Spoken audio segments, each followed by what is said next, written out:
নমস্কার বন্ধুরা, মিরাস কিচেন ডায়েরিতে আপনাদের সবাইকে স্বাগত। আজকে আমি একটা ইউনিক কচুরি বানাবো, যাতে ফিলিং তৈরি করার কোনো ঝামেলা নেই আর বেলারও কোনো ঝঞ্ঝাট নেই। করতে হবে ভীষণ সহজভাবে। আপনারা সবাই এটাকে সুন্দর করে বানিয়ে নিতে পারবেন আর এটাকে অন্তত এক সপ্তাহ স্টোর করে রাখা যাবে। প্রথমে আমাকে ময়দাটা মেখে নিতে হবে। তার জন্য আমি মেজারমেন্ট কাপের 1 কাপ ময়দা ঠেসে ঠেসে নিলাম আর হাফ চা চামচ খাবার সোডা আর 1 চামচ নুন ভালো করে মিশিয়ে দিলাম। এবার 2 টেবিল স্পুন সাদা তেল গরম করে ময়দার মধ্যে মিশিয়ে দিলাম। তেল ভালোভাবে ময়দার সঙ্গে মিক্স করাটা জরুরি। এবার অল্প অল্প জল দিয়ে একটা ডো তৈরি করে নেব। ডোটা তৈরি হয়ে গেছে।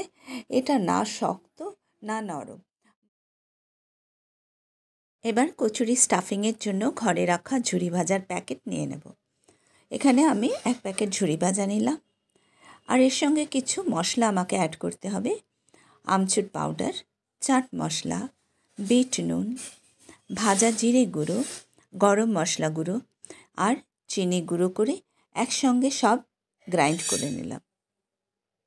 সুন্দরভাবে গুঁড়ো হয়ে গেছে পুরো। এবার বাইন্ডিংয়ের জন্য এর মধ্যে আমি 1 টেবিল চামচ সর্ষের তেল দিলাম। আপনারা চাইলে আচারের তেলও দিতে পারেন, স্বাদটা খুব ভালো হয়। আমার কাছে ছিল না, তাই আমি দিলাম না। এবার ভালো করে মিক্স করে নিলাম। Stuffing ready.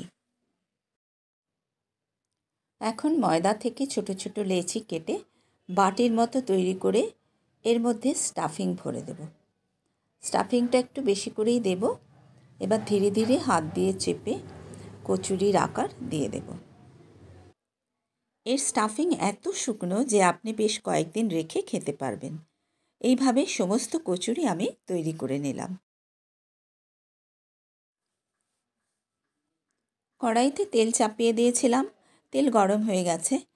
এবারে একে একে 5টা কচুরি আমি একবারে দিয়ে দিলাম আর কচুরিগুলো উলট পালট করে সুন্দরভাবে ভেজে তুলে নিলাম। এইভাবে আমি সমস্ত কচুরি ভেজে নিলাম। দেখুন, কচুরি আমি সার্ভ করছি, কত খাস্তা হয়েছে দেখুন। হলো না ঝটপট ইজি ইউনিক কচুরির রেসিপি। অনেক অনেক ধন্যবাদ আপনাদের সবাইকে। আবার দেখা হচ্ছে একটি নতুন রেসিপির সাথে।